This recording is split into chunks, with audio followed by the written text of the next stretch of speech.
No! God, please, no! No! No! No!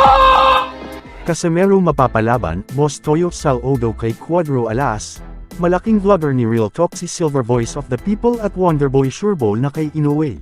Una sa mga balitang boxing ay alam naman natin na si Cuadro Alas ay naging guest sa programa ni Boss Toyo at sobrang init ang pagtanggap nito kay Champ. Senyales kung gaano kalaki ang race nito sa ating pambato na si former 3 Division World Champ Casimero. Sa kaugnay na balita ay parang ayaw na ni Casimero sa kanyang long-time idol na si Ivana Alawi ng personal na mamit ang co-host ni Boss Toyo na si Misa Eva Mendez. Ayon pa ni Casimero kung bagay ba raw sila, na kinalaunan ay nag-comment muli na bye-bye na Ivana. Sa kaugnay na balita ay napatanong rin si Champ Casimero na mag-aartista na siya. Siguro ay nakatanggap ito ng offer habang siya ay suspended na lumaban sa Japan. Pwede naman siguro as long as hindi siya ma-overwhelmed sa mundo ng showbiz na more on party-party at social gatherings na baka mapabayaan ang pag-training. Meanwhile ay parang tino-toxic si Pinoy prospect Welgen Mindoro sa kilalang hater ni Alas.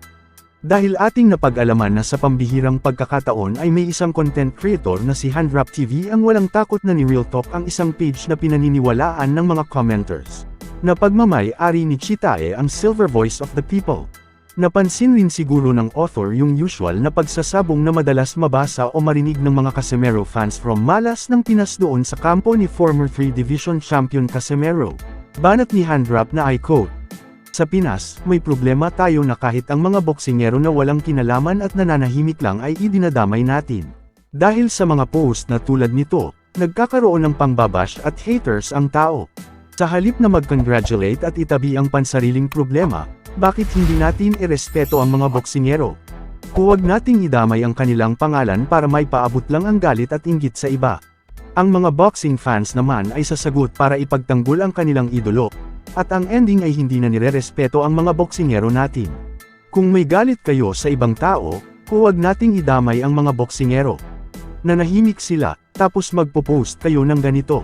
Ending dadami na naman ang mambabatikos sa walang kamalay na si Welgen Mindoro. Kaya di magkaisa ang mga boxing fans sa Pinas dahil sa mga post na tulad nito. Move on na tayo. Wala na naman na itutulong."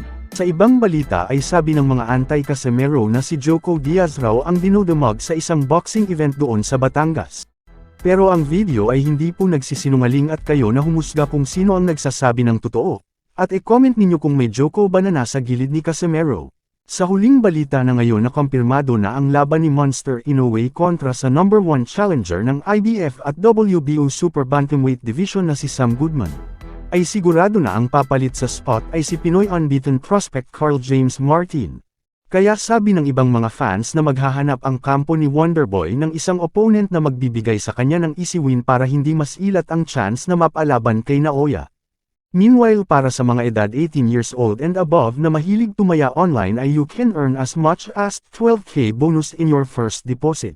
Pwede kang tumalpak ng 5 pesos at manalo habang nanunood sa inyong mga paboritong sports like boxing, NBA, PBA, MPBL at G-League games. Madali lang ang pag-deposit at withdrawal via Paymaya, GCash Direct, GCash QR at online banking.